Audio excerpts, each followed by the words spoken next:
প্রিয় দর্শক, স্বাগত জানাচ্ছি আগামীর বাংলাদেশ অনুষ্ঠানে। আশা করি আপনারা ভালো আছেন, সুস্থ আছেন। আজকে আমাদের সঙ্গে আলোচনায় রয়েছেন রাজনৈতিক বিশ্লেষক জনাব আশরাফ কায়সার। আপনাকে স্বাগত। ধন্যবাদ। পুরান ঢাকার নৃশংস হত্যাকাণ্ডের পর বিএনপির উপর বর্তমানে যে বহুমাত্রিক চাপ, সাংগঠনিক, রাজনৈতিক ও কৌশলগত, আপনার মতে তা কতটা স্বরূপগত আর কতটা পারিপার্শ্বিক বাস্তবতার উপর নির্ভরশীল?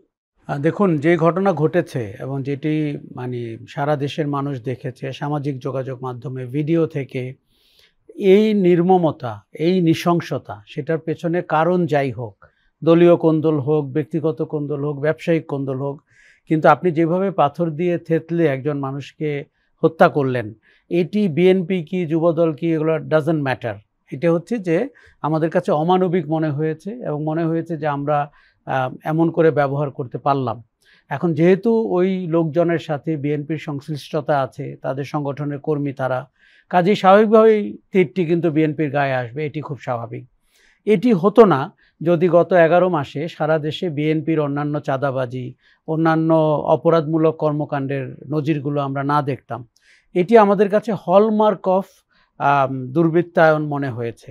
কাজেই এর রাজনৈতিক দায় অবশ্যই বিএনপির, এবং যে সহিংসতা হয়েছে সরকার তার দায় এড়াতে পারে না। ধরুন, দেশে একটি সরকার রয়েছে, স্বরাষ্ট্র মন্ত্রণালয় রয়েছে, পুলিশ রয়েছে, আপনি আইনানুগ শক্তি প্রয়োগ করার সুযোগ রয়েছে। কাজেই আমরা সরকারটিকেও অত্যন্ত সারাশিভাবে দেখতে চাই। বিএনপি বারবার যে কথাটি বলছে যে আমাদের দল থেকে তাকে আমরা বহিষ্কার করছি, কিন্তু আপনার কি মনে হয় এরকম একটি অপরাধে বহিষ্কার যথেষ্ট? তার মানে তো যথেষ্ট না। ধরে নিন তারা বিএনপির লোক না বা তারা রাজনৈতিক দল করে না, তাহলে আপনি তাকে কি করতেন? সে তো কোথাও থেকে বহিষ্কার হতো না, সে তখন আইনের আওতায় আসতো, তার অপরাধের বিচার করা হতো এবং তার শাস্তি হতো। আমরা অত্যন্ত দৃষ্টান্তমূলকভাবে সরকারকে দেখতে চাই এ ধরনের অপরাধগুলোকে তারা গ্রহণ করছে, তারা শাস্তির আওতায় আনছে। একটি ঘটনা আমি বলবো যে এই অপরাধটির সাথে বিএনপির সংযুক্ত থাকা চারিপার্শ্বের অনেক গোষ্ঠী আবার উৎসাহ পেয়েছে প্রচার করতে, এই বলে যে আমরা যেভাবে স্বৈরাচার হটিয়েছি সেভাবে চাঁদাবাজকেও হটাবো, সেভাবে দুর্বৃত্তদের হটাবো। তাদের দাবি কিন্তু অযৌক্তিক না। আপনি খেয়াল করে দেখেছেন যে শেখ হাসিনার আমলের মতোই বিশ্ববিদ্যালয় ক্যাম্পাসগুলোতে মিছিল হয়েছে, যদিও তাদের রাজনৈতিক পরিচয় আছে, কিন্তু কণ্ঠ তো গ্রহণ করার মতো যে আমরা চাঁদাবাজদেরকেও সমাজে চাই না। কাজে এর রাজনৈতিক একটি প্রেক্ষাপট আছে।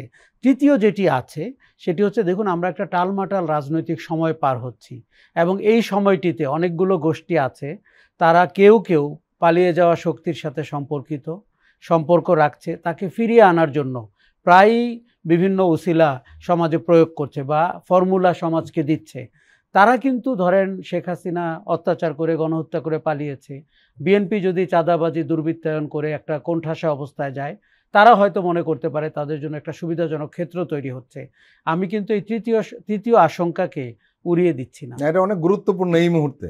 আশরাফ কায়সার, আপনি কিন্তু এই অনুষ্ঠানে এর আগে একবার বলেছিলেন যে এই মুহূর্তে ক্ষমতার ভর কেন্দ্র কিন্তু এক জায়গায় নয়, সংকটটা কিন্তু এটাও একটা সংকট। একদমই এক জায়গায় না, এবং আমরা অন্তত 2 থেকে 3টি জায়গায় ভরকেন্দ্র দেখতে পাচ্ছি। কাজে ভরকেন্দ্রের একটি হচ্ছে উত্তরপাড়া, একটি হচ্ছে যমুনা কেন্দ্রিক, আরেকটি হচ্ছে যদি আপনি বাইরের বিভিন্ন নন স্টেট অ্যাক্টরদেরকে দেখেন, তাদের দ্বারা ইনফ্লুয়েন্সড হয়ে আমরা রাজনৈতিক দলগুলো কিন্তু ক্ষমতার ভর নিশ্চিতভাবেই রয়েছে। কাজে এরকম একটি টালমাটাল অবস্থা রাজনীতির জন্য অত্যন্ত অশনি সংকেত দেয়, এবং যে কোনো দিকে আপনার কিন্তু বাতাস প্রবাহিত হতে পারে এবং কেউ কেউ সেই বাতাসকে নারচার করার জন্য অনেক ঘটনা ঘটাতে পারে। এবং এই সময়ে রাজনৈতিক দলগুলো কিন্তু এক ধরনের চাপে রয়েছে নানান মুখে, শুধু বিএনপি নয়, কিন্তু বিএনপি যেহেতু বড় দল এবং তার ব্যাপারে অভিযোগগুলো বেশি উঠছে এবং স্বাভাবিক কারণেই তার চাপও বেশি, দায়িত্ব কিন্তু বেশি। আমার প্রশ্ন হলো যে এই যে বহিষ্কার করে সতর্কবাণী করে দলীয় শৃঙ্খলা কিন্তু আনা যাচ্ছে না, এখানে সাংগঠনিক দক্ষতা বলতে যে একটি বিষয় আছে, সেটি কিন্তু ঢাকায় যারা রাজনৈতিক দল পরিচালনা করছে বিএনপিকে, সেই নেতাদের মধ্যে আমরা দেখছি না। কিন্তু এটা আমরা দেখছি না, এত সংকট তৈরি হচ্ছে, এটি কি এই নেতারা বুঝতে পারছেন না? আমার তো ধারণা তারা বুঝতে পারছেন, কিন্তু আমাদের রাজনীতির একটা বড় সংস্কৃতি হচ্ছে ডিনায়ালের সংস্কৃতি। আপনি যখনই আপনার দল, আপনার কর্মী, আপনার নেতা, আপনার জেলা পর্যায়ের নেতা, আপনি তার ব্যাপারে অন্ধ হতে শুরু করেন এবং তার কিছু অপরাধকে আপনি মনে করতে শুরু করেন তার অধিকার, এবং আমি বিএনপি সহ বড় রাজনৈতিক দলের অনেক নেতাদেরকে এই অধিকার বোধের চর্চায় অভ্যস্ত হতে দেখেছি। কাজেই তাদের একটা ডিনায়াল আছে সংস্কৃতিতে, এবং মোটা দাগে কি বলা হয় জানেন? প্রতিপক্ষ আমাকে ব্লেম করছে। এটি অত্যন্ত কুসংস্কৃতি এবং বিএনপিকে এখন এই সংস্কৃতি থেকে বেরোতে হবে। দেখুন, বিএনপির ভেতরে মহামারী আকার ধারণ করেছে দুর্বৃত্তায়ন, অপরাধ এবং আপনার চাঁদাবাজি, দখলবাজি। এটি তারেক রহমান যেভাবে বারবার বলছেন গত 11 মাস ধরে ধারাবাহিকভাবে, আমার মনে প্রায় প্রশ্ন জাগে তার দলের 10 জন বড় নেতা সেটি যদি আবার অনুসরণ করতেন সারা দেশে, তাহলে কি বিএনপির আজকে এই মহামারী অবস্থা হতো? হয়তো হতো না। তারা হয়তো উপলব্ধি করেন, কিন্তু তারা মনে করতে শুরু করেছেন যে পুরনো রাজনীতির খেলা, যেখানে পেশি শক্তি, মাস্তানি, চাঁদাবাজি, টাকা পয়সা, নির্বাচনে অর্থ, সেই খেলায় তাদেরকে এই শক্তিগুলো তাদের লাগবে। এবং তাদের কেউ কেউ, আপনি অবাক হবেন না যদি এই ধরনের চাঁদাবাজির সাথে পরোক্ষভাবে নিজেকে যুক্তও রাখেন। কাজেই রাজনীতিতে দেখুন, আমরা পরিণতি দেখতে পেলাম ৭৬ বছর বয়সী একটা দলের ৩৬ দিনের পরিণতি। কি অদ্ভুতভাবে ৭৬ বছরের দল আপনার মাটিতে মিশে গেল, টোটাল বাংলাদেশে অপ্রাসঙ্গিক হয়ে গেল। বাংলাদেশে প্রায় ১,০০০টি জায়গায় তাদের যে প্রতিষ্ঠাতা শেখ মুজিবুর রহমানের সব ভাস্কর্য ভেঙে ফেলা হলো, নিশ্চিহ্ন করার চেষ্টা হচ্ছে তার যে কোনো রকমের চিহ্নকে। কাজেই রাজনীতির প্রতিশোধ কিন্তু নির্মম, মানুষের প্রতিহিংসা, প্রতিশোধ এবং তার ঘৃণা কিন্তু নির্মম। বিএনপি যদি ৫ই আগস্ট থেকে এই শিক্ষা না নিয়ে থাকে, তারা যদি গত 11 মাসে তাদের দলের যে কর্মীদের অপকর্ম সেগুলোকে ব্যবস্থা না নেয়, দেখুন তারা নিশ্চয়ই গর্ব করে বলেন তাদের কোটিখানেক সমর্থক বা কর্মী রয়েছে। ৩,০০০ লোককে বা ২,০০০ লোককে বহিষ্কার করা কি যথেষ্ট? বহিষ্কার করা অনেকটা, আপনার মনে আছে যে পুলিশে অপরাধের জন্য সাসপেন্ড করা হয়, আমরা কি পরে কোনোদিন খোঁজ নিয়েছি ওই পুলিশ রাজারবাগে ফেরত এসছে কিনা? বিএনপির ব্যাপারটাও তাই। আপনি একটা দপ্তর থেকে চিঠি দিলেন, উনি বহিষ্কার হয়ে গেলেন, ওনার কি আসে যায়? ওনার তো কোনো শাস্তিই হলো না। উনি এলাকায় আরও গর্বের সাথে ঘুরে বেড়াতে শুরু করলেন যে আমার দলও এখন আমাকে হয়তো বহিষ্কার করেছে, কিন্তু আমি ক্ষমতাশালী। কাজেই বিএনপিকে সুরটি ধরতে হবে, সত্যনিষ্ঠভাবে এই অপকর্ম থেকে দলকে বিযুক্ত করতে হবে। আপনার বিএনপির জন্য চরম শক অপেক্ষা করতে পারে যদি এই রাজনীতি তারা বলবৎ রাখেন। বিএনপির আরেকটা সংকট কিন্তু রয়েছে, যে জিনিসটা অনেকে সামনে আনতে চান না। বিএনপির সিনিয়র পর্যায়ের লোকদের ব্যাপারে তো অভিযোগ রয়েছে, একই অভিযোগ। এবং যারা বহিষ্কার করছে, যারা শুদ্ধ অভিযান চালানোর ঘোষণা দিচ্ছে, আসলে তারাই বহিষ্কৃত হওয়ার মতো, এবং তাদেরকেই শুদ্ধ অভিযান চালানো দরকার। বিএনপির বড় মাপের নেতৃত্বের অনেকের ব্যাপারে এই একই কর্ম করার অভিযোগ রয়েছে। তাহলে যুগের পর যুগ তাদের অনুসারীরা তাদের নেতা থেকে শিখেছেন কি করে চাঁদাবাজি করতে হয়, কি করে দখলদারিত্ব করতে হয়। তারা হয়তো ঢাকা শহরে বড় প্রতিষ্ঠান কিংবা বড় ক্ষেত্র ধরেছেন, জেলা পর্যায়ে উনি মাঝারি ধরেছেন, ইউনিয়ন পর্যায়ে বা উপজেলা পর্যায়ে উনি ছোটতা ধরেছেন। এটিকে রাজনীতির অংশ বলা বিএনপির জন্য বুমেরাং হবে, এবং বিএনপির উচিত হবে এটি থেকে নিজের রাজনীতিকে রক্ষা করে একটি প্রোগ্রেসিভ জাতীয়তাবাদী রাজনীতির ধারায় বিএনপি যেন ফেরত আসে। আপনি খেয়াল করে দেখুন, আমরা গত কয়েক মাস ধরে অপকর্মের ব্যাপারে বিএনপিকে বেশি আলোচনা করতে হচ্ছে। সেই অপকর্মগুলো যারা ঘটাচ্ছেন তারা 16 বছর কোথায় ছিলেন? সেই অপকর্মের লোকগুলো আগামীতে কোথায় থাকবেন? কাজেই এই রাজনীতির কিন্তু অশনি সংকেত হচ্ছে বর্তমান প্রেক্ষাপট। বিএনপির নেতৃত্ব যত দ্রুত এটি বুঝতে পারবেন, তাদের উচিত হবে পাল্টা বেশ কিছু ভালো মানুষকে দলের ভেতরে যুক্ত করা, কালচারাল ফ্রন্টে কাজ করা, তরুণদের নিয়ে কাজ করা, উদ্ভাবনী শক্তি নিয়ে কাজ করা। এইসব হচ্ছে রাজনীতি। বর্তমানের রাজনীতি হচ্ছে ইনোভেশন, অর্থনীতি। আপনি এই চাঁদাবাজি বা পাথর থেতলিয়ে মানুষকে নিহত করা বা হত্যা করা, এটি কি কোনো রাজনীতি? আশরাফ কায়সার, সমালোচনা যাই হোক না কেন, এই মুহূর্তে সবচেয়ে বড় রাজনৈতিক দল বিএনপি, এবং আগামী নির্বাচনে তাদেরকে ক্ষমতা যাওয়ার সবচেয়ে বেশি সম্ভাবনা তৈরি হয়েছে। কিন্তু সাধারণ মানুষ বিএনপির উপর আস্থা রাখতে পারছে না, এবং এমন যে এই যে আস্থাহীনতা তৈরি হচ্ছে, এই আশঙ্কা বিএনপি দূর করতে পারবে? কঠিন হবে। দেখুন, আমি এতক্ষণ যেটি বললাম এটিকে আমি সমালোচনা না বলে কনস্ট্রাকটিভ সমালোচনা বলতে চাই, এমনকি আলোচনা বলতে চাই। আমি নিজেই বললাম যে বিএনপিকে নিয়ে আরও পুঙ্খানুপুঙ্খ তার রাজনৈতিক কিংবা দার্শনিক ভিত্তি নিয়ে আলোচনা করতে পারলে আমি অনেক খুশি হতাম। জি কিন্তু আমাদের চারপাশে যা ঘটছে এটিকে বাদ দিয়ে আপনি বিএনপিকে বায়বীয়ভাবে আলাপ করতে পারেন না। এখন আমি প্রায় একটা কথা বলে থাকি, বিএনপির ইতিহাসে নতুন সুযোগ তৈরি হয়েছিল জনগণ যেন তাদেরকে ভালোবেসে ক্ষমতায় পাঠায়। সেই সুযোগটি দেখুন, বিএনপির একটা বড় সম্পদ হচ্ছে বিএনপিকে মানুষ ভালোবাসে, তাকে ভোট দেয়, তার কর্মী না হোক, তার সমর্থক না হোক, কিন্তু তার ভোটের বাক্স ভরে যায়। এটির জন্যই বিএনপি বিরোধী চক্র বাংলাদেশে। প্রেক্ষাপট একটু পাল্টেছে। একটা সময় ছিল যে এনটি আওয়ামী লীগ যারা বিএনপিকে পছন্দ না করলেও দানের শীষে ভোট দিত, সেই জায়গাটা তো এখন নেই। সেই জায়গাটা এখন একেবারেই নেই। এবং আমি কিন্তু বলবো যে এনসিপি মুখে মাঠে তাদের নির্বাচন কমিশনে গিয়ে অ্যান্টি আওয়ামী লীগ অবস্থানের যে সুদৃঢ় ভিত্তি দাঁড় করাচ্ছে, সেটি বিএনপির রাজনীতির একটা বড় আশঙ্কা বলে আমি মনে করি। কেননা দেখুন, আপনাকে একটা উদাহরণ দিই। একসময় ভারত বিরোধিতা ছিল বিএনপির রাজনীতির অংশ। নির্বাচনের আগে আমরা বলতাম যে মসজিদে উলুধ্বনি হবে, বিএনপি বলতো। এখন ভারত বিরোধিতা বাংলাদেশের জাতি রাষ্ট্রের অংশ, নিঃসন্দেহে আমাদের জাতীয় ইস্যু। এই মুহূর্তে বাংলাদেশের রাজনৈতিক সংকটের 1 নম্বর ইস্যু হচ্ছে ভারত। এনসিপি সেই জায়গাটি নিয়ে নিয়েছে, তারা কাজে সেটি প্রকাশ করছে।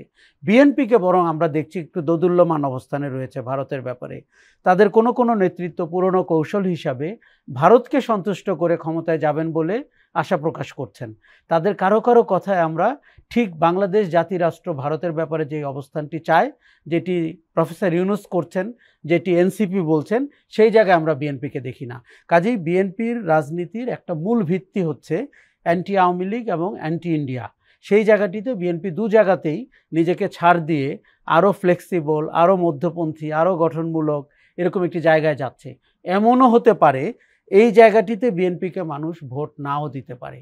কারণ না, বিএনপিকে একটি রক্ষাকবচ দল হিসাবে মানুষ, জাতীয়তাবাদী দল হিসাবে, বাংলাদেশ রাষ্ট্রের ধারক এবং বাহক হিসাবে, বাংলাদেশপন্থী দল হিসাবে বিএনপিকে দেখে এসেছিল। দেখুন, এনসিপির ব্যাপারে আমার যেটি পুরনো বক্তব্য সেটি হচ্ছে, তারা যদি সেন্টার রাইটে না গিয়ে, তারা যদি কিছুটা সেন্টার লেফটে থেকে বাংলাদেশপন্থী একটি রাজনীতির ধারাকে সামনে নিতে পারে, সেটি বিএনপির রাজনীতির জন্য একটি বড় চ্যালেঞ্জ হতে পারে। কাজেই বিএনপি যেই কারণে এখন মানুষের মধ্যে ভীতি সঞ্চার করেছে, এটি বিএনপির রাজনীতির জন্য ক্ষতিকর। এমনিতেই আপনি ভারতের ব্যাপারে অবস্থানে, শক্ত অবস্থানে নেই। আওয়ামী লীগের ব্যাপারে দেখুন, তাদের কখনো কখনো অবস্থান দোদুল্যমান।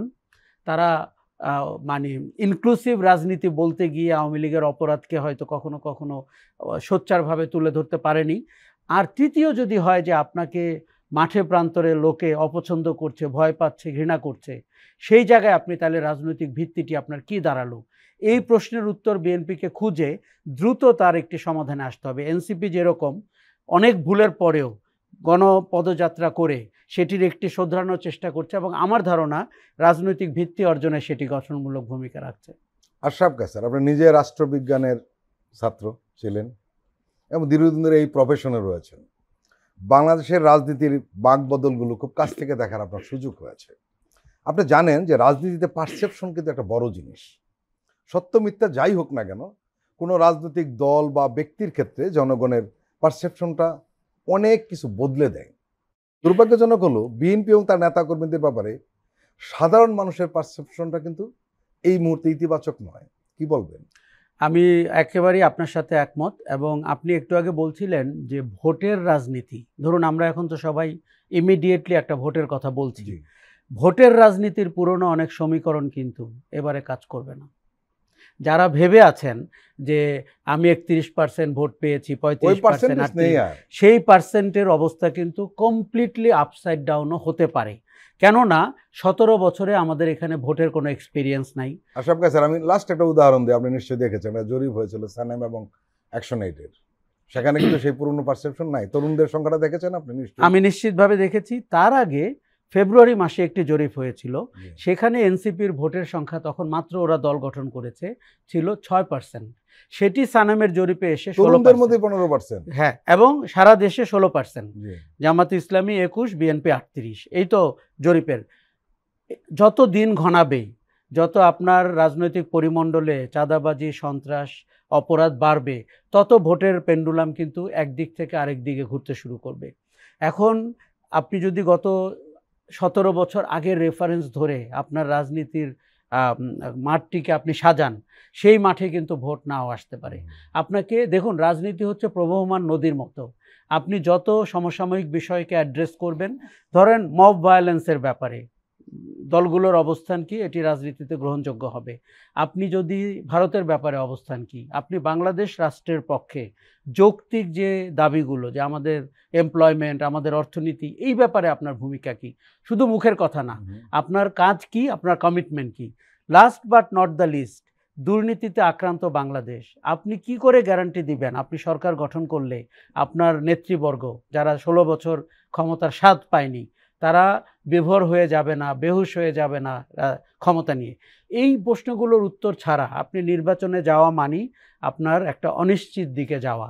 বিএনপি নির্বাচন চাচ্ছে, এটি আমরা জানি, অন্য অনেকেও চাচ্ছে, কিন্তু নির্বাচনে যাওয়ার আগে তাদের রাজনীতির ঘর গোছাতেই হবে, তাদের রাজনীতির মাঠ গোছাতে হবে, নেতাকর্মীদের লাগাম টানতে হবে এবং মানুষকে আস্থায় নিতে হবে। এছাড়া মানুষ ভোটে কি ঘটাতে পারে, এবং যেই ভোটটি আমরা আশা করছি, আমি ধারণা করছি স্মরণকালের সবচাইতে নিরপেক্ষ নির্বাচনটি হবে। আমরা নতুন একটি বেঞ্চমার্ক দেখতে পাবো নির্বাচনের ভেতর দিয়ে। প্রিয় দর্শক, আমরা এখন একটি বিরতি নিচ্ছি, আপনারা আমাদের সঙ্গেই থাকুন।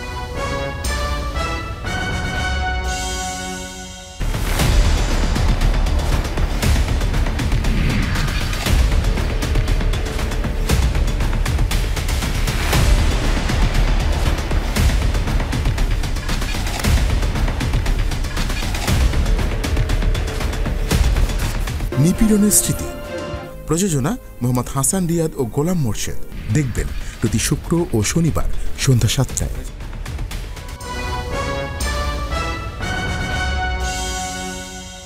আবারও স্বাগত আগামীর বাংলাদেশ অনুষ্ঠানে। আজকে আমাদের সঙ্গে আলোচনায় রয়েছেন রাজনৈতিক বিশ্লেষক জনাব আশরাফ কায়সার। বিএনপির এই মুহূর্তে প্রধান ব্যক্তি হলেন তারেক জিয়া, ভারপ্রাপ্ত চেয়ারম্যানের দায়িত্ব পালন করছেন উনি। মূলত উনিই দলটা চালান, আমরা এটা সবাই জানি। আমার প্রশ্ন হলো যে তারেক রহমান বিদেশে থাকায় নেতৃত্বের ঘাটতি কি সৃষ্টি হয়েছে? তার দেশে না আসার পেছনে আসলে কারণ কি? এই প্রশ্নের জবাব কিন্তু আমরা কেউ জানি না। কি বলবেন? প্রথমত আমি বলি যে 5ই অগস্টের শেখ হাসিনার পলায়ন, আওয়ামী লীগের শিকড় পর্যায়ের লোকগুলোর পলায়ন এবং বাংলাদেশের রাজনীতিতে আওয়ামী লীগের ইররেলেভেন্ট হয়ে যাওয়া, তারপরে বিচার, সংস্কার, নির্বাচন, তারেক রহমানের অনুপস্থিতি বিএনপির জন্য একটি ভয়াবহ ক্ষতি, বাংলাদেশের জন্যও ক্ষতি। কেননা তিনি যদি তাকে প্রধানমন্ত্রী হিসাবে চান, তিনি যদি তাকে বাংলাদেশ রাষ্ট্রের নেতৃত্বের জায়গায় দেখতে চান, আমাদের গত 11 মাস এবং তার আগের কয়েক মাস তার উপস্থিতি আমরা উপলব্ধি করেছি, আর বিশেষ করে শেখ হাসিনা পলায়নের পরে তো বটেই। কাজেই আমার মনে হয় বিএনপির রাজনীতি তাতে ক্ষতিগ্রস্ত হয়েছে, নেতৃত্বের জায়গা থেকে তার অভাব অনুভূত হয়েছে, এবং বাংলাদেশ রাষ্ট্রের নেতা হিসাবে তিনি যদি নিজেকে প্রতিস্থাপন করতে চান, সেই জায়গাটিতে তাকে নতুন করে মানুষের আস্থা অর্জনের যে সুযোগ তার হাতে ছিল সেটি অনেকখানি ব্যাহত হয়েছে। দেখুন, আপনি রিমোটলি আপনি রেসিডেন্ট রিপ্রেজেন্টেটিভ হিসাবে দল পরিচালনা করতে পারেন, এটি রাজনীতির খেলায় খুব কাজে দিবে না, এবং এমনও সময় চলে আসতে পারে তার উপস্থিতি হয়তো এই ক্ষতি সামাল দিয়ে সামনে বিএনপিকে এগিয়ে নিয়ে যাওয়ার জন্য যথেষ্ট হবে না। কাজেই তার খুব দ্রুত দেশে ফেরত আসা উচিত, রাজনৈতিক মাঠ মানে মোকাবেলা করা উচিত। আপনি যদি রাজনীতির মাঠে না থাকেন, আপনি কি করে নির্বাচনের মাঠে থাকবেন এবং ক্ষমতার কেন্দ্রে থাকবেন? এটি বিসদৃশ। এখানে একটা বিষয়, যে কথাগুলো আপনি সমস্যাগুলো উল্লেখ করলেন, অনেকেই মনে করেন তারেক রহমান যদি দেশে চলে আসতেন ইতিমধ্যে এই সমস্যার কিন্তু সমাধান হয়ে যেত। আরেকটি সংকট তৈরি হয়েছে দলটির মধ্যে, সেটি হলো যে অনেক সিদ্ধান্ত কিন্তু দ্রুত দিতে হয়, এবং কেউ কেউ বলছেন যে এই যে জাতীয় ঐক্যমত্য কমিশনের সঙ্গে যে বিএনপি আলোচনা চালিয়ে যাচ্ছে, এর অনেক সমস্যার সমাধান হয়ে যেত যদি তারেক রহমান দেশে থাকতেন। আমি নিশ্চিতভাবেই একমত, এবং আমি মনে করি যে এখন আমরা যেভাবে ঐক্যমত্য তৈরি করার চেষ্টা করেছি, দেখুন, একটি জাতি যদি ঐক্যমত্য তৈরি করতে 11 মাস কিংবা তারপরে আরও 6 মাস কাটায়, এর চেয়ে দুর্ভাগ্য, হতাশা আমাদের আর নাই। কেননা আমরা তো সবাই বলেছিলাম ফ্যাসিবাদ পতন ঘটলে আমরা একটি সুন্দর রাষ্ট্র গঠনের স্বপ্ন দেখব, গণতান্ত্রিক বাংলাদেশ গঠন করব।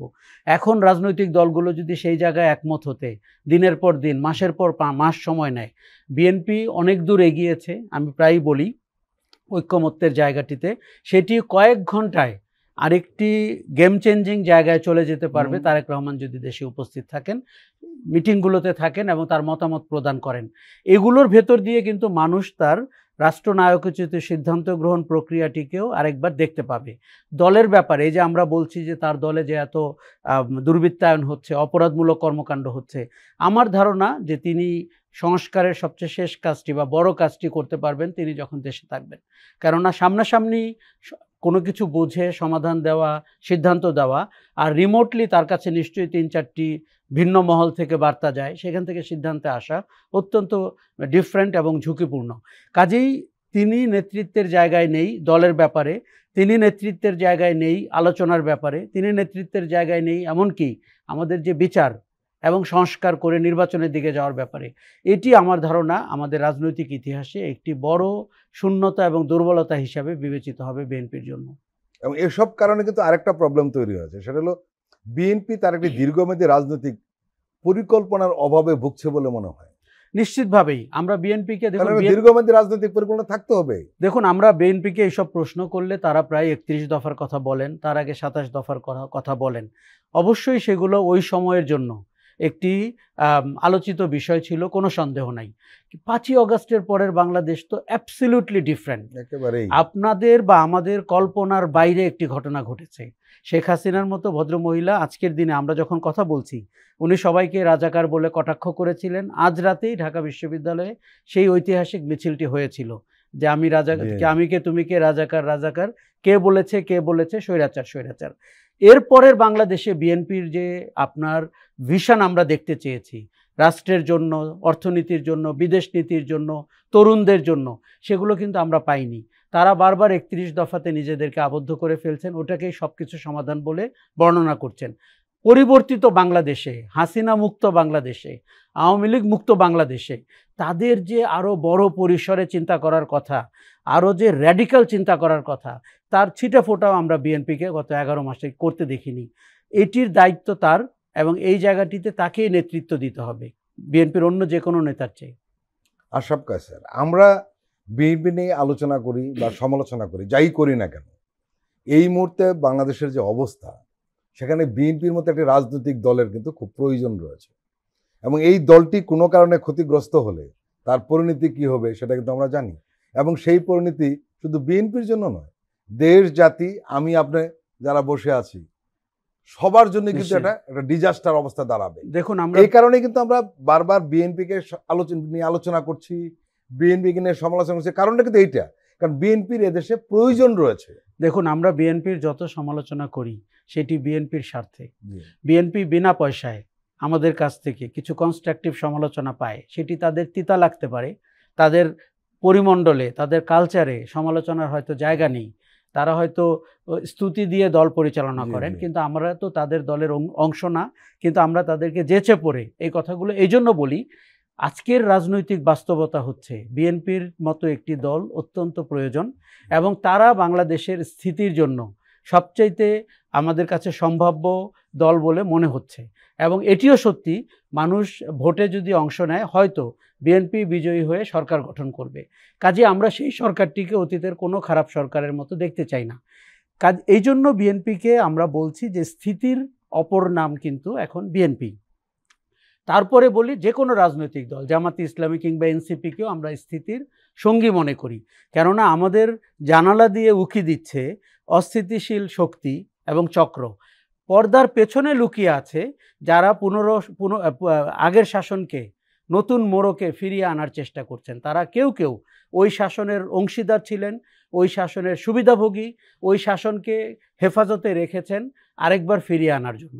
কাজেই আমরা এই ধরনের অশনি সংকেত টের পাওয়ার পরে এবং নন স্টেট অ্যাক্টরদের হঠকারী মপতন্ত্র দেখার পরে আমরা মনে করছি রাজনৈতিক দল বিএনপি স্থিতির জন্য খুবই জরুরি, বাংলাদেশ যেন এক ধাপ এগুতে পারে, কিন্তু বিএনপিকে তার জন্য প্রস্তুত হতে হবে।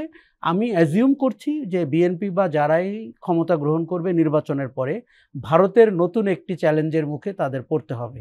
ভারতকে আপনি গত কয়েক মাস কিছুটা কম অ্যাক্টিভ দেখতে পাচ্ছেন। I am sure they are working on it, যে নতুন সরকারকে তারা কিভাবে মোকাবেলা করবে। প্রফেসর ইউনূস সরকারকে, বিশেষ করে প্রফেসর ইউনূসকে মোকাবেলা করতে গিয়ে তারা কিন্তু তাদের শক্তি হারিয়েছেন, তাদের মেধা হারিয়েছেন, তাদের কৌশল হারিয়েছেন। আমরা কিন্তু 11 মাসে একটা স্থিতির জায়গায় এসেছি ভারতের ইস্যুতে। নতুন সরকার যখনই আসবে সেটি ভারতের নতুন চ্যালেঞ্জের মুখে পড়তে হবে। সেই সঙ্গে পলাতক আওয়ামী লীগের চ্যালেঞ্জের মুখে পড়তে হবে। সেই সঙ্গে আওয়ামী লীগের স্থানীয় অংশীদার যারা তাদের শাসনের সঙ্গী ছিল কিন্তু একটু মাথা নিচু করে আছে, যে কোনো সময় মাথাচাড়া দিবে, তাদের কৌশলের মুখে পড়তে হবে। এই 3টি এক্সটার্নাল ফোর্স বিএনপিকে মোকাবেলা করতে হবে, অ্যালং উইথ তাদের দলের বর্তমান যে নৈরাজ্যমূলক কর্মকাণ্ড এবং দলের ভিতরে মূল নেতৃত্বের অনুপস্থিতি, এইসব সহ। কাজেই বিএনপিকে অত্যন্ত ঠান্ডা মাথায় একটি পরিণত রাজনৈতিক দল হিসাবে, দেখুন বিএনপির প্রতি আমার যথেষ্ট সহানুভূতি আছে। 16 বছরে আমরা দলটিকে কিভাবে পর্যুদস্ত হতে দেখেছি, নির্যাতন নাই যেটা শিকার হয়নি। এটি দিয়ে এবং বিএনপিকে এককাট্টা থাকতে দেখেছি। কোনো সিগনিফিক্যান্ট নেতা দল থেকে বেরোয়নি, কোনো অংশ দল থেকে আওয়ামী লীগের মতো প্রতাপশালী শাসন মানে প্রশাসন, পুলিশ, হারুন বেনজির দিয়েও বিএনপিকে দল ছুট করতে পারেনি। এই দলটি যেন একই উজ্জ্বলতায় ক্ষমতায় আসতে পারে এবং শাসন করতে পারে, এটি বিএনপির জন্য আপনার 2.0। কাজেই তারা যেন দারুণভাবে মানুষকে উজ্জীবিত করতে পারে, আশাবাদী করতে পারে, আস্থায় নিতে পারে এবং তাদের শাসন যেন জনতার সম্মতির ভিত্তিতে দীর্ঘস্থায়ী করতে পারে। আরেকটা সংকট তৈরি হয়েছে ইদানিং, যেটা আমরা একেবারে আশা করি না, সেটি হলো যে ফ্যাসিস্ট বিরোধী রাজনৈতিক দল এবং গোষ্ঠীগুলো পরস্পরের বিরুদ্ধে যেভাবে লেগে গিয়েছে। এবং আপনি জানেন এই পুরান ঢাকার এই ঘটনাকে কেন্দ্র করে তারেক রহমানের ব্যাপারে যে সমস্ত স্লোগান দেওয়া আছে সেখানে কোনো শালীনতা ছিল না, শালীনতা বর্জিত। কিন্তু প্রশ্ন হলো যেটা, যে এই সমস্ত ঘটনার পেছনে কেউ না কেউ রয়েছে বলে অনেকের আশঙ্কা প্রকাশ করছেন। তারেক রহমান নিজে বলেছেন যে অদৃশ্য শক্তি সক্রিয় হয়েছে। কি বলবেন? আমি তার সাথে একমত এবং সামাজিক যোগাযোগ মাধ্যম বিশেষ করে আমাদের অত্যন্ত গুরুত্বের সাথে নিতে হবে।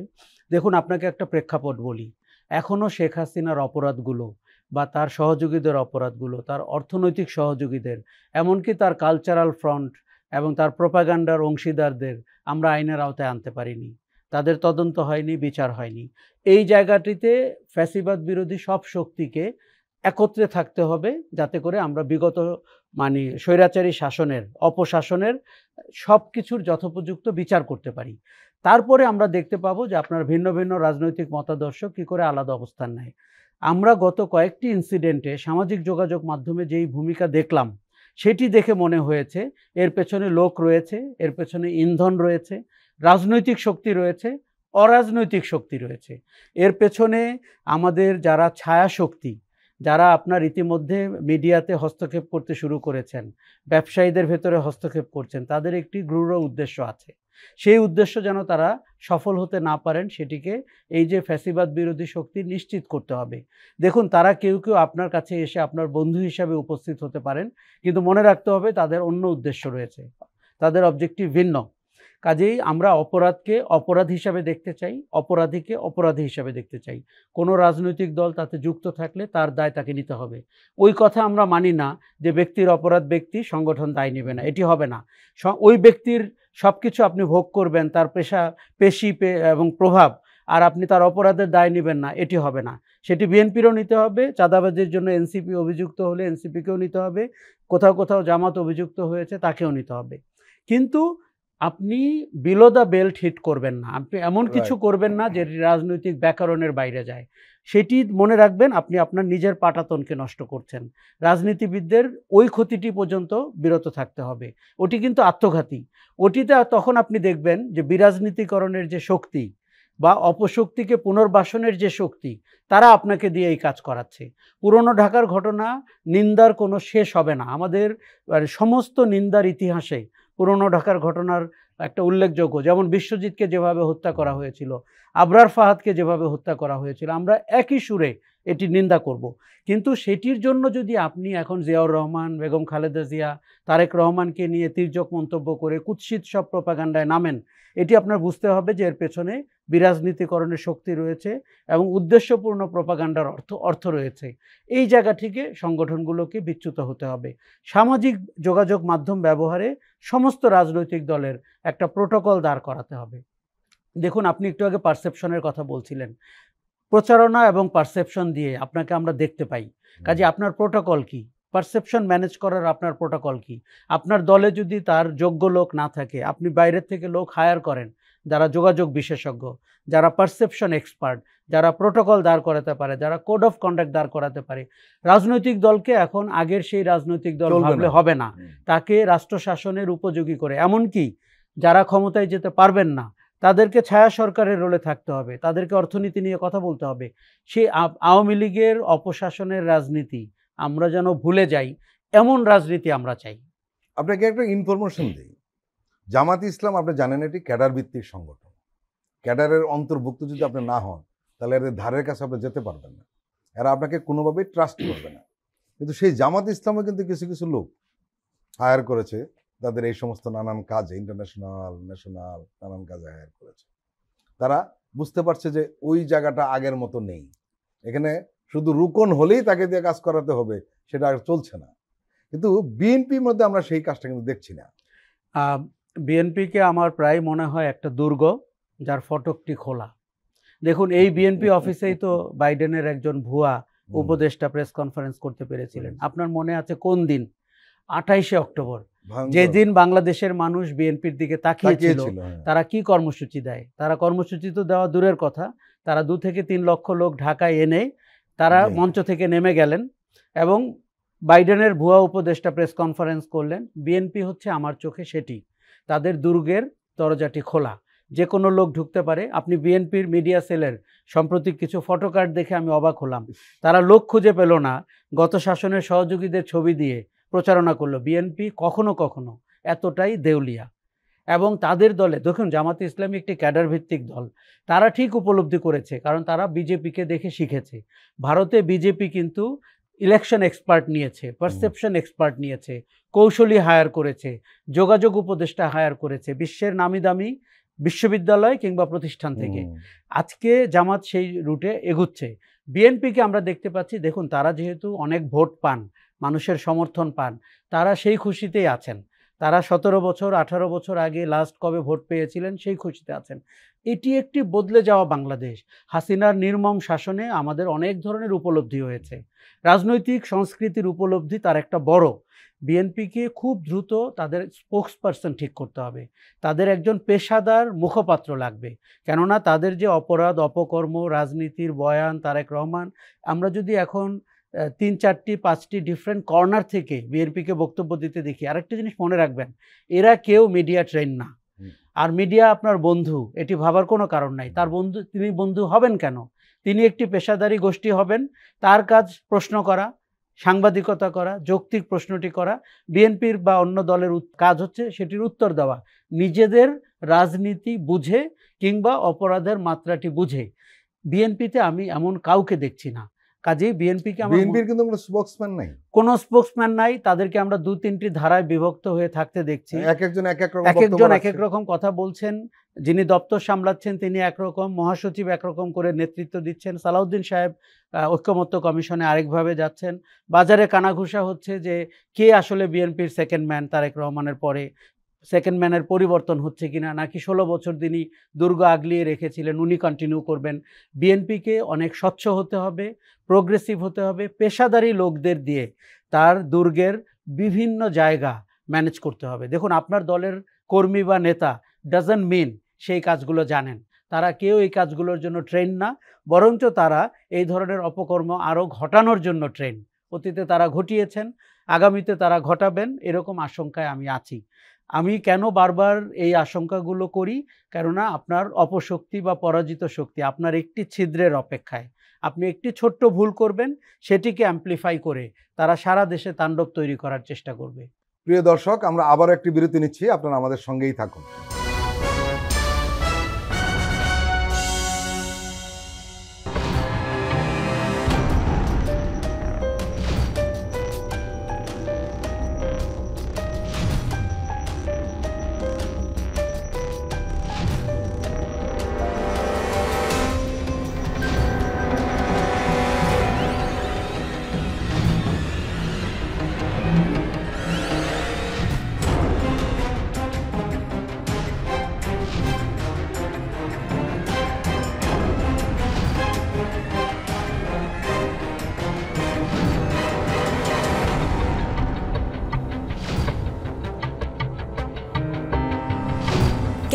হচ্ছে অর্থনীতি। দেখবেন প্রতি সোম ও মঙ্গলবার রাত 10:20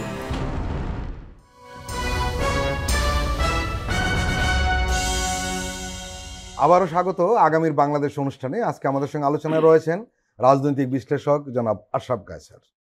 আশরাফ কায়সার, এনসিপি কিছু বার্তা দিচ্ছেন, বিশেষ করে এনসিপি একটু উৎসাহিত হয়েছে এই কারণে তাদের জুলাই পদযাত্রায় যে সাড়া পেয়েছে।